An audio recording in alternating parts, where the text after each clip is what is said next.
This ballistic helmet came with a Velcro system, which is basically large stickers of loop. I placed my first helmet next to it just to give myself a template of where exactly these stickers are going to go. This big wide band on the rear is primarily used for retention of counterweight systems for NVGs. But if you don't run night vision, then you could just use it for identifiers or patches in general. One of the reasons I decided to go with this helmet, the United Shield Spec Ops Delta Ballistic helmet, was because it was greatly reduced in price, and I was always trying to get a good deal on my ballistic gear. One of the things that caught my eye, besides the price, was it had everything I needed. NVG mounts, rails on each side, and I really liked the Team Wendy Epic Air Pad liner. It's very comfortable, especially for this kind of helmet. It's definitely not the lightest helmet out there, but for the price point, this medium, which is a 2.7 pounds, it's very light for the price range. So we're going to go ahead and put another band of loop down the center. I'm going to try to imitate a TNVC's Mohawk, which holds the counterweights and IR strobe identifiers. After spending this much money, I really didn't want to spend any more and get the Mohawk system, even though I'm a big fan of it. But I'm going to try to see what I can do to duplicate the effects of the Mohawk system for the Cheap. The next step is going to be removing the arc rails. So we're going to unscrew the two attachment points on the end. That way it will give us access to the underneath part, where we're going to have to add these two elastic hooks. These two elastic hooks are there to secure the NVG mount or add a little bit more security to it.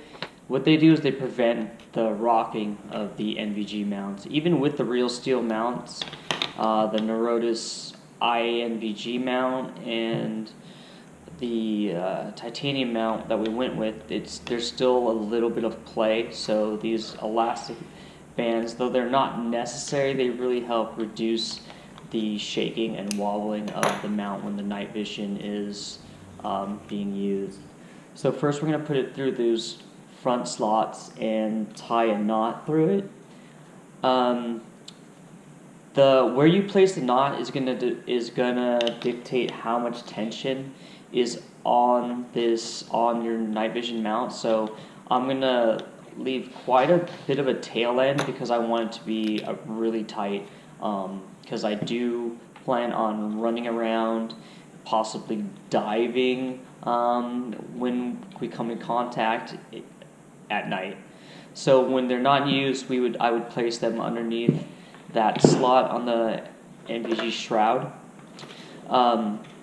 To duplicate the effect of the TNVC Mohawk, we're going to go ahead and cannibalize these two airsoft helmets. These airsoft helmets were the first helmets I purchased when I first started getting into the game. So we're going to cannibalize these helmets, and what we're after is the elastic bands. So we're going to remove the crunch pins that are holding them together, and we're going to use these bands right here to recreate the TNVC Mohawk effect, which is basically just add security. Now that we've harvested all the bands, we're going to go ahead and see about placing them somehow in between the two arc rails in the best way we can, which is going to hold the IR strobe over the top. So my GoPro battery just ran out, so we're going to switch to the Samsung cell phone. I actually like the way this cell phone's recording better than the GoPro. So first we're going to have to figure out what kind of rail space we're going to be working with, as far as, because I'm going to be needing these slots inside the arc rail to web the elastic bands back and forth. So we have to see where the arc rail adapter for this ear pro is going to sit. I usually have it on the third notch to the rear, so that's going to give me one notch on the top rail towards the back, and then the 3 notches on the back side to string the elastic bands through. We're going to start with the very back end, running this elastic strap. So I'm going to tie a knot right here and keep the tail end pretty small. That way the arc rail sits snugly to the helmet once I reattach it. I'm starting on this very bottom because this is where the back strap is, and that's where the majority of the weight or the counterweight system on the helmet is going to be for the NVGs. I don't like running unnecessary weight, so I'm not just going to run plain weights. I'm going to be using batteries for the night vision and batteries for the strobe. Also, that is not enough weight to counterbalance when I'm running two monotubes in the dual bridge system to kind of like the binoculars. So to add extra weight, I do carry a small flashlight and a Leatherman in one of the weight pouches in the back. So this is what the webbing is going to look like. I just kind of zigzagged it, and that will hold in place, as well as the Velcro. So the Velcro is going to be doing the majority of the work, and the elastic band is just going to be added retention to make sure it doesn't go anywhere when we're doing high, heavy movements. I'm also going to run a single strap across the top through the very last notch on the top rail. This strap is going to be holding down the IR strobe when I'm using it if I have friendly forces behind me and they need to know my location. I would keep the IR lid on so that way they could see me with their night vision. It's not always going to be running on the top. Sometimes I will have it in the rear facing up if we do have air support.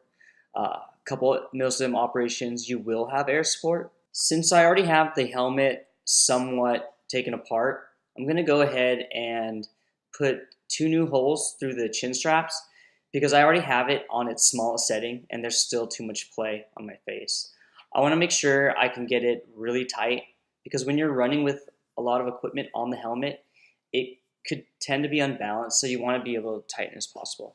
So I'm going to punch 2 new holes through the ends of the straps. If you cut the holes on the end of the straps, they would fray, and we don't want that to happen. We want it to be a good seal without it unwinding or unbraiding itself. So the best way to do that would be through heat. I'm just using this torch and the end of my Allen wrench, and I'm just going to punch a hole through, and it's going to seal itself because it's just going to melt itself together. So it's kind of like glue. I'm going to do that on both ends, and that's going to reduce the strap by about ½ an inch on each side. That's all I really need to go, and that'll be plenty tight for my face. Now, I didn't want to make the hole too big. As you can see, it was a lot smaller than the original. I wanted to make sure there was enough material for it to do its job. If you take out too much material, it might be too weak and it might break. So as long as you can put the brackets back through, it'll be fine. It's just a little too small, so I'm going to stretch it out with these pliers, just enough to get the bracket through. And we're going to go ahead and reattach the helmet and put it back together.